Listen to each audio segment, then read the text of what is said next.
Welcome back. The top stories here on Al Jazeera. Gaddafi's forces have launched multiple airstrikes on Ras Lanouf, a strategically important oil city in Libya.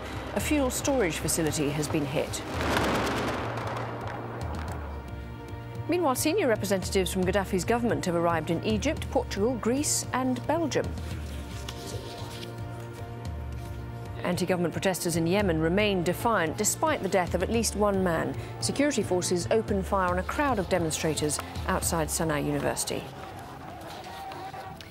Europe's top foreign policy chief has called on the world to turn its back on Muammar Gaddafi. Catherine Ashton told EU MPs it was time to, quote, send him back into the cold.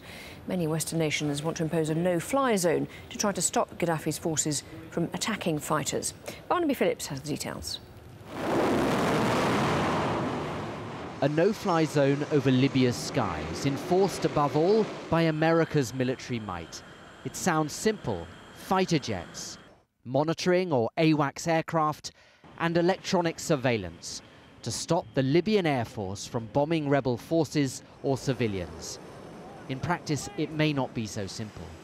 An abstract no-fly zone, when you're just simply not allowing military aircraft to not pass through, that doesn't actually help prevent bloodshed on the ground. So a no-fly zone without it being coupled by military strikes is quite futile.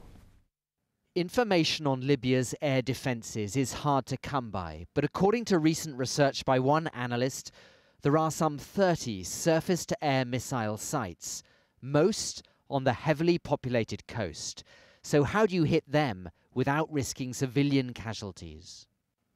And what about the history of these operations? During the first Gulf War, a no-fly zone was created in northern Iraq. Later, it was extended to the south. It helped protect Kurdish and Shia populations from Saddam Hussein's air force. Then a no-fly zone was established in Bosnia. It restricted Serbian forces, but didn't prevent the killing of 8,000 people in the Srebrenica massacre. There are political as well as practical problems. At the UN, Russia and China are wary of deeper involvement, whilst after the fiasco of the Iraq War, some Western military planners are cautious. NATO is definitely not looking to intervene in Libya. We have asked our military to conduct necessary planning to be prepared for all eventualities, but we have not taken any operational decision. Western countries will want to know how much support there is for a no-fly zone in the Arab world, and defence chiefs will be warning that even a supposedly limited operation can have unpredictable consequences. Barnaby Phillips, Al Jazeera. A Tunisian court has dissolved the political party of ousted President Zine El Abidine Ben Ali. The Constitutional Democratic Rally, or RCD, was suspended last month, pending the court's ruling. Ben Ali used the party as a way to maintain power during almost 2 decades as leader. Nazneen Mashiri reports from Tunis. Celebrations outside a Tunis courthouse. This is the moment many have been waiting for. The RCD, which ruled with the former president Ben Ali for 23 years, no longer exists. This is an extraordinary end to a party that once had the membership of more than 2 million people. These people say they no longer want to be associated with the remnants of Tunisia's past regime. In the past week, the country has gone further than Egypt to rid itself of an apparatus linked to decades of repression, dismantling the nation's political police and preparing to rewrite the constitution.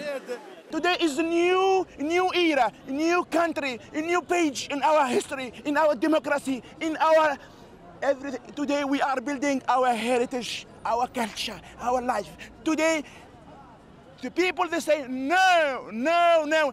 Mohamed Ghaliani is the highest-ranking member of this now dissolved party. He accepts the decision and for the first time makes this admission. I apologize for all the bad things people from the RCD have done towards any citizens, any Tunisian man or woman, and I invite people to open a new page to former RCD members. But there are members of this once powerful institution who won't give up so easily. One lawyer told me only the RCD can protect Tunisia from what he calls the Islamist threat. What is left for the Tunisians? Ennahda, the Islamist party, has the offices which are the mosques. It has the Islamic rhetoric, which Tunisians accept easily, and now there is a political vacuum. There will be an appeal, but it's unlikely to succeed. In the past few months, there have been so many historic moments in Tunisia. March 9th will be remembered as yet another end of an era. Nazanin Bashiri, Al Jazeera, Tunis. In Côte d'Ivoire, 4 people have been shot dead during a protest in the commercial capital, Abidjan. Chaos broke out in the suburb of Tricheville on Tuesday. Witnesses claim that government forces opened fire on a crowd. They were marching against President Laurent Gbagbo. The protesters back Gbagbo's presidential rival, Alassane Ouattara. Police in Mauritania have beaten and arrested several protesters. The demonstration on Tuesday in the capital, Nouakchott, was organised by a local youth movement. Demonstrators want more political freedom. They're also demanding that President Mohamed Ould Abdelahi, who came to power in a coup in 2008, should go. The Taliban has claimed responsibility for attacking a funeral procession in northwest Pakistan. At least 37 people have been killed and 100 others injured. Kamal Haider reports. It became a race to save the lives of those caught by the bomb's deadly blast. The victims had been taking part in a funeral procession. Now it was a procession of wounded to hospital. Some would live, but many would die. This attack was cruel even by Pakistani standards. The attacker, a young boy, said to have been wrapped in a shawl.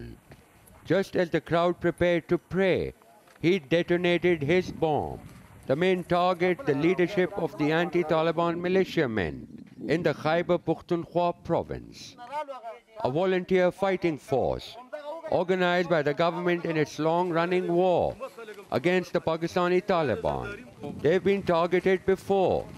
2 years ago, the head of the force was killed in a bomb attack. The Pakistani Taliban may be feeling some pressure here. However, almost every week, they remind the government in Islamabad that they remain a potent force in Pakistan. Kamal Haider, Al Jazeera, Islamabad. Civilian deaths in Afghanistan are up, according to the United Nations annual report, which has just been published. The latest figures show that 2,777 civilians died in 2010. That's a 15% increase on the year before.